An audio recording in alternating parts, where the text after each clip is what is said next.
আসসালামু আলাইকুম। আজকে আমি একটা স্টার ডেল্টা সার্কিট সম্পর্কে ধারণা দিব।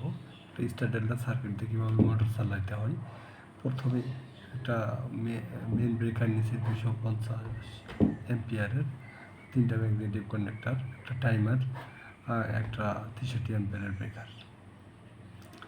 এই 63 অ্যাম্পিয়ারের ব্রেকারটা আমরা এটা স্টার ডেল্টা করছি, মানে বড় মোটর চালাতে পারবো, ছোটো মোটর চালাতে পারবো। অর্থাৎ আমি একটা এরকম ছোটো মোটর চালাবো, শুধু একটা ডাইরেক্ট স্টারে চলবে। আর ছোটো একটা মোটর, একটা ভাইব্রেটর মোটর। মোটরটার কিলোওয়াট হলো 0.18 কিলোওয়াট। জাস্ট ডাইরেক্ট স্টারে চলবে।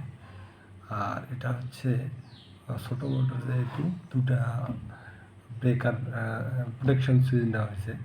আর প্রথমটা হলো ব্রেকার, তারপর এটা প্রোটেকশন সুইচ, মানে মোটরের এম্পিয়ার অনুযায়ী এটা আমরা প্রোটেকশন সুইচটা দিয়েছি, যেহেতু মোটরটা না পড়ে।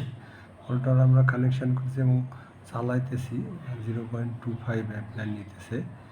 মোটর ছোটো মোটর।